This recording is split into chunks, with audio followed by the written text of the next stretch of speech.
जय हिंद दोस्तों, आपका स्वागत है आपके अपने channel MSF army news and history पर। आज आपको बहुत ही दुख के साथ बताना पड़ रहा है कि हरियाणा के महेंद्रगढ़ जिले के नागल चौधरी पंचायत समिति के गांव नागल कालिया के कुलदीप यादव शहीद हो गए। शहीद कुलदीप यादव लगभग 16 साल पहले 26 नवंबर 2008 को त्रिपुरा राज्य राइफल्स की 3री बटालियन में भर्ती हुए थे। हाल फिलहाल उनकी पोस्टिंग त्रिपुरा में थी, जहां पर वो अपनी ड्यूटी कर रहे थे। शहीद कुलदीप यादव के परिवार में पिता सतपाल, माता रमेश, पत्नी सुबांता और एक 10 साल का बेटा सुचेत है। आपको बता दें कि हाल फिलहाल शहीद कुलदीप यादव त्रिपुरा में अपनी ड्यूटी कर रहे थे। ड्यूटी के दौरान अचानक से उनकी तबीयत खराब हो गई।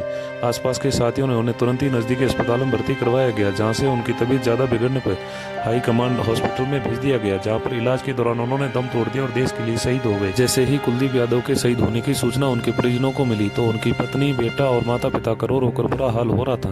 पूरे गांव में शोक की लहर दौड़ पड़ी। पार्थिव देह शरीर का पोस्टमार्टम हो जाने के बाद पार्थिव देह शरीर को उनके पैतृक गाँव के लिए रवाना कर दिया गया और गुरुवार को उनका पार्थिव देह शरीर उनके पैतृक गाँव कालिया लाया गया। जैसे ही पार्थिव देह शरीर फूलों से सजे सैन्य वाहन से उनके पैतृक गाँव पहुंचा तो आसपास से गाँव से लोगों की भीड़ उमड़ पड़ी और कुलदीप यादव अमर रहेंगे नारे लगाने लगे। पार्थिव देह शरीर उनके पैतृक गाँव पहुंचने के बाद अंतिम दर्शन के लिए उनके घर के आंगन में रखा गया। अंतिम दर्शन हो जाने के बाद पार्थिव देह शरीर को मोक्षधाम के लिए ले जाया गया, जहां पर पुलिस की टुकड़ी द्वारा उन्हें गार्ड ऑफ ऑनर देकर सैन्य सम्मान के साथ अंतिम संस्कार किया।